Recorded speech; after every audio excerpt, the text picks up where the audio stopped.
February 13th, 2014, we found out that we were gonna have a baby. I looked at you and I said, "Babe, we're gonna have a baby boy." And as soon as I finished that sentence, there was that long thunder. I was thinking, maybe that meant something like maybe his name should mean thunder or something. It hit me, Thor. We knew that you were a carrier of CGD. And remember, they were telling us about the disease because you'd kind of forgotten about, the disease because you're symptom free.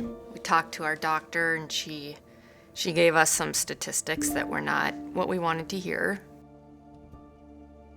The nurse asked me, do you want to give him a kiss? And I didn't know if that would be all right. I was very, hesitant to even give him a kiss because I didn't know, is that going to make him sick? First ever outside of a hospital air.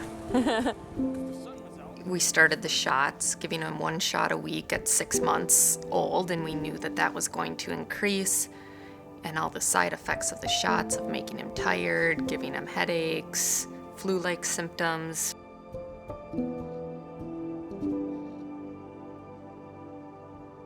We went to New Orleans for a conference on CGD, and we met another family that had a little boy that had CGD but had a cord blood transplant at Duke.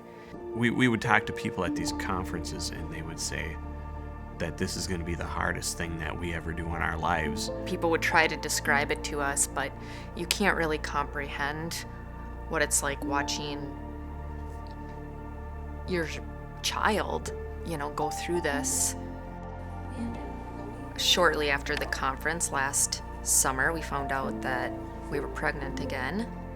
We were excited for our family to grow, but at the same time very, very scared.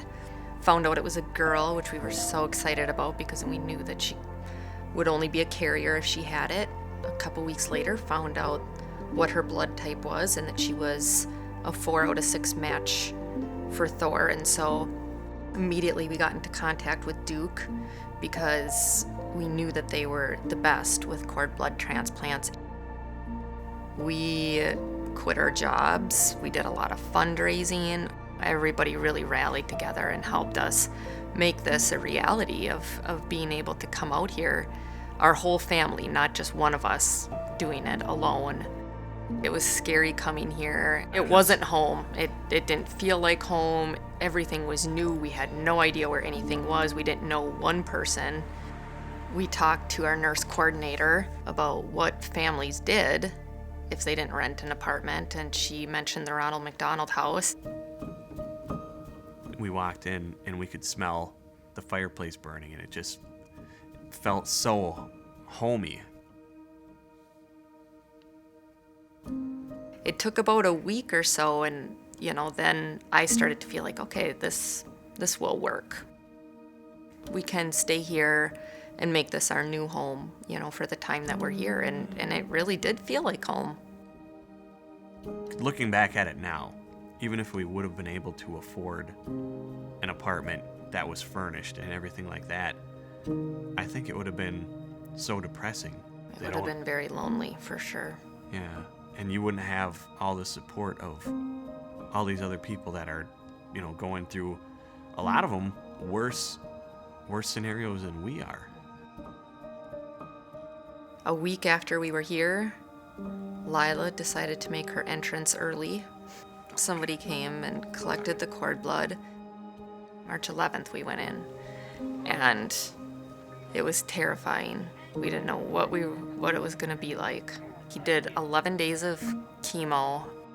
As he felt the effects of the chemo, we saw him really at his bottom, not moving, not really opening his eyes, getting a horrible rash. He would just sleep all day, not really move or just want to be held. I remember the day that he put his hand up and tried to push the buttons on the IV machine. I thought, oh, there he is.